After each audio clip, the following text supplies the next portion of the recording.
Buenos dias, buenos tardes, mga amigos, mga amigas. Magandang araw po sa inyo lahat. Ako po ang inyong lingkod, Attorney Rene Bueno. Ngayon po ay pag-uusapan natin itong naging desisyon ng Regional Trial Court ng San Juan City na kung saan ang petisyon na isinampa ng ating senador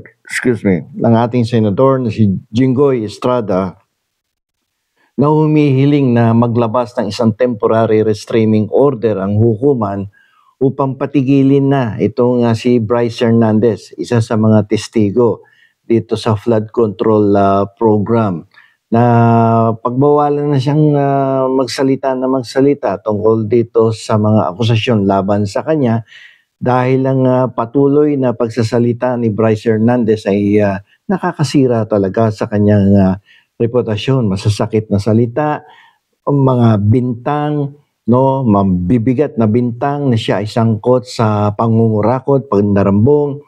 At bago to lumala, ang gusto ni Jinggoy, pigilan ng hukuman through the issuance of a temporary restraining order. So ngayon, pag-iusapan natin, paano ba gumagana ang paunang injunction sa ating bansa? So, bago natin na ipaliwanag, ano ba ang pinagmulan ng kanilang pagtatalo tungkol dito sa kaso na to? Si Bryce Hernandez kasi isang dating engineer dyan sa DPWH sa Bulacan ay naimbitahan dyan sa Kongreso, sa Senado upang isiwalat no, kung ano ang nangyayaring korupsyon dyan sa flood control program. At isa sa kanyang pinagbintangan ay si Jinggoy Estrada na naging proponent at nag-sponsor ng allocation ng at least 355 million pesos para sa flood control project dyan sa Bulacan. So dito, parang sinabi ni Bryce Hernandez, direkta yung accusation no? Direkta yung accusations na may kickback na 25 to 30% from the total amount of the flood control program cost. Humihingi daw si Estrada ng commitments, ang tawag nila commitments o yung kickback o yung commission sa bawat pondong ilalagak doon sa mga programa sa pagpigil sa mga baha. Sabi ni Jinggoy, medyo sirang-sira na ang kanyang reputasyon sa mga patuloy na mabibigat na bintang na ginagawa ni Bryce Hernandez na sinasabi niya doon sa legislative inquiry tsaka dyan sa Senado. Kaya nga lamang, unfortunately, ang ating hukuman dyan sa San Juan City, yung RTC, hindi pumayag na maglabas ng TRO. Sabi nila, kumalat na yung mga sinabi ni Bryce. Wala nang saysay na pagilan pa na siya ay magsalita. Nakatatak na sa internet ang mga akusasyon, kumalat na. It's already public knowledge, no? Yung mga akusasyon laban kay Jinggoy. Kasi alam nyo po, yung TRO, kaya ini-issue yan para ma-prevent yung harm that may be experienced by the complainant. So it's more of a provisional remedy to prevent the occurrence of the harm, no? Para hindi masira yung pangalan, yung reputasyon, yung karera sa politika, no? Ni Jinggoy Estrada. Kaya lang sabi ng korte, there is nothing to be prevented here. Bakit? Nag-occur na yung, yung mga paninira laban kay Jinggoy. At there's nothing na ipiprevent pa. Sabi ng korte, the court cannot undo what has been done already. So, fait accompli. No, the thing has already been accomplished. So, ibig sabihin, French word yan French term, fait accompli. When the thing has already been accomplished, hindi na, ano pa magagawa ng korte kung nandiyan na yan, it will already defeat the purpose of the TRO. So, kaya denied yung kanyang petition for the issuance of a temporary restraining order. At pero may kasunod pa naman yan kasi yung kanyang main case na damages, yung kanyang complaint for damages, meron ding nakaakibat dyan no? Meron siyang hinihinging additional remedy, provisional remedy na mag-issue ng writ of preliminary injunction. No, dito naman sa writ of preliminary injunction, ang gusto niyang mangyari dito ay ma-maintain yung status quo ante. Ibig sabihin, kung ano yung kondisyon o sitwasyon bago pa mangyari itong harm na gustong iwasan, ay dapat ma-maintain yun. So, titingnan natin kung i-grant ng husgado yung kanyang petition for the issuance of the writ of preliminary investigation. So, hindi din sigurado kung mananalo si Jinggoy Estrada dito sa preliminary injunction. Marami kasing pwedeng makaapekto doon sa desisyon ng korte. Kasi basically almost the same ang objectives nitong TRO at saka nitong injunction. Kaya nga lamang doon sa TRO may character of immediate and emergency yung kaso na dapat agad-agad mag-issue ng order ang korte upang maiwasan yung harm, yung injury that is considered as irreparable, yung magiging injury ng complainant. So ganun din do sa injunction, kaya nga lamang ito may full hearing doon sa sa temporary restraining order ay pwedeng ex parte yun ilalabas kagad. Ibig sabihin ex parte kahit walang notice doon sa kalaban, mag-i-issue si judge ng temporary restraining order. Kaya nga lamang limited ang validity noon, good for 20 days lang yon. Si writ of preliminary injunction ay yan effective yan until such time na makapag-render na ng desisyon ang ating hukuman. At yan pwedeng i-issue during the first trial or sa kalagitnaan o bago matapos yung kaso sa hukuman. So, tingnan natin kung ilalabas yung writ of preliminary injunction laban kay Hernandez. Kasi pero dito, merong komplikasyon to sa ating saligang batas kasi paano pipigilan magsalita ang isang tao na may halong katotohanan para sa kanya dahil hindi naman intentional na magsinungaling siya dahil ang kanyang mga sinasabi ay ayon din sa kanyang karanasan at ayon na din sa mga sinasabi ng kanyang boss na si Hernandez, si Alcantara, no? So kasi dapat dito mapatunayan ni Jinggoy na although alam niyang hindi totoo yung mga binibintang sa kanya, nagpatuloy pa din si Bryce Hernandez na sabihin yung mga akusasyon laban kay Estrada although alam niyang hindi naman totoo yun. Okay, so kailangan patunayan din ni Jinggoy na malaki yung pinsalang matatamo niya kung hindi siya bibigyan ng injunction. Okay, so medyo mabigat ang laban ni Senator Estrada dito sa kanyang kaso na complaint for damages. Pero meron naman siyang kasong isa doon sa Quezon City, yung perjury tsaka yung libel. No, yung baka pwedeng pumanig ang hukuman kay Jinggoy doon sa kasong perjury, doon sa criminal case. Kasi itong nasa San Juan, civil case to complaint for damages.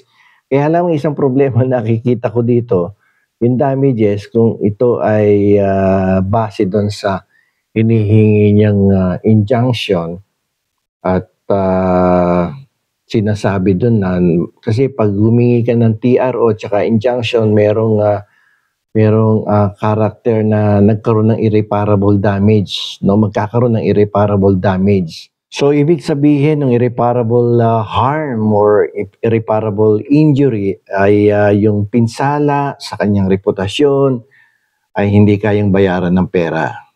No? At kahit ano pang amount of money yan, hindi kayang bayaran ng anumang uri ng kompensasyon, hindi kayang bayaran ng pera. At dahil doon sa sinabi ni Hernandez, nawalan siya ng trabaho, nasira ang kanyang relasyon sa publiko, at patuloy siyang nahihirapan na hindi kayang solusyonan ng pera.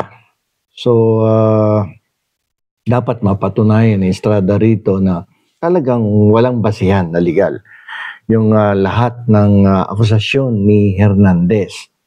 So, ang problema dito ay papaano naman patutunayan ni Senator Estrada na yung mga pinagsasabi ni Bryce Hernandez ay talagang walang katotohanan at puro imbento lang yun at talagang ang intensyon ay talagang sirain siya ng sirain para tuluyan na siyang mawala sa larangan ng politika sa public service. No, medyo mabigat, no? It's going to be an uphill battle on the part of the senator from San Juan City na patunayan na talagang mali ang sinasabi ni Bryce Hernandez laban sa kanya. Pero may sabi ni Jinggoy dito, may paglabag daw sa sub judice rule, no? Ano ba yung sub judice rule? Dito kasi sabi ni Estrada, nilabag daw ni Hernandez ang batas ng nagbigay siya ng mga pahayag na maaaring makaimpluwensya sa korte. No?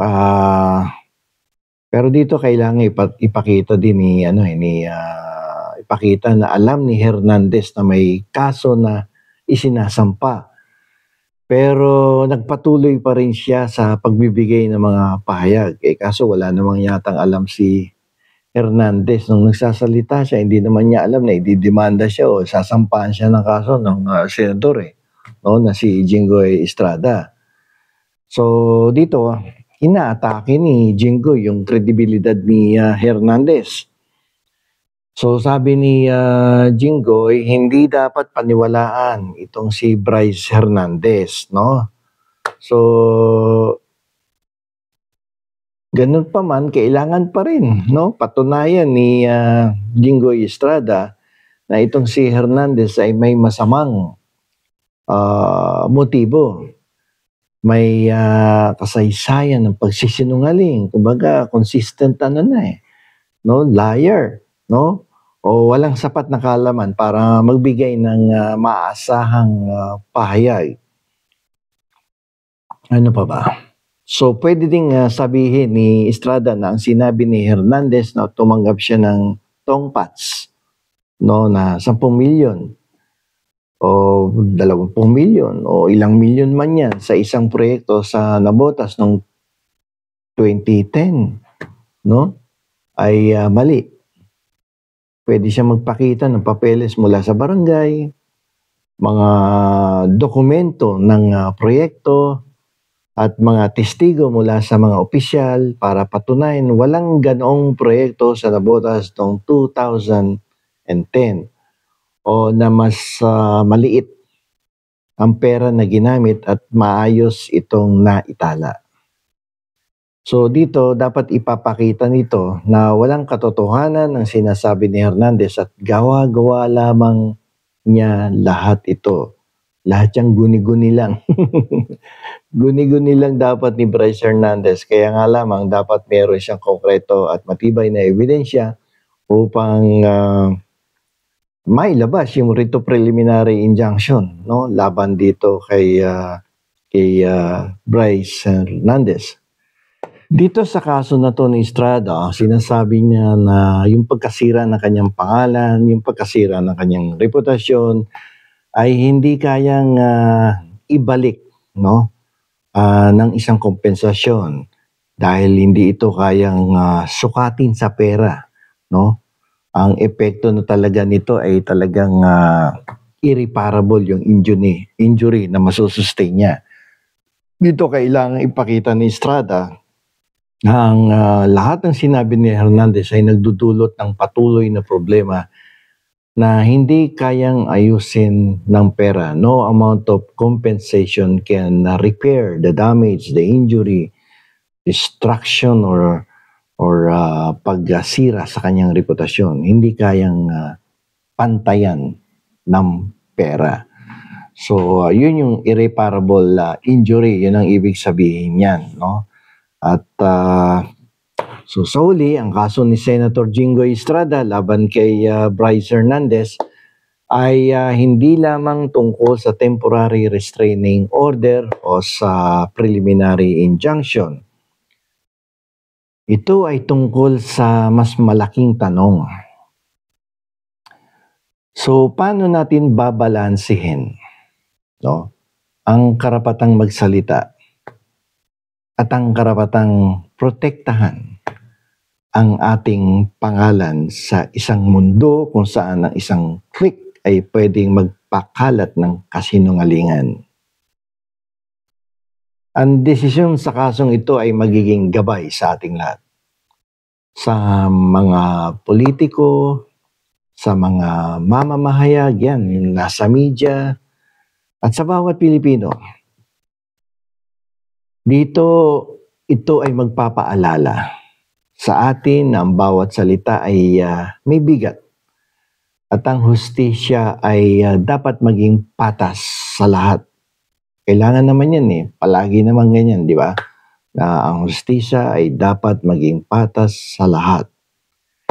Kaya't ating tutukan ang kasong ito. Mga amigos, mga amigas, mga kompanyeros, mga kompanyeras, dahil ito'y hindi lamang tungkol kay Jinggoy Estrada, kundi tungkol sa ating lahat. Sa ating lahat. So, nandito na lamang po. Ito po ang inyong lingkod, Attorney Rene Bueno. Salamat po sa inyong pakikinig.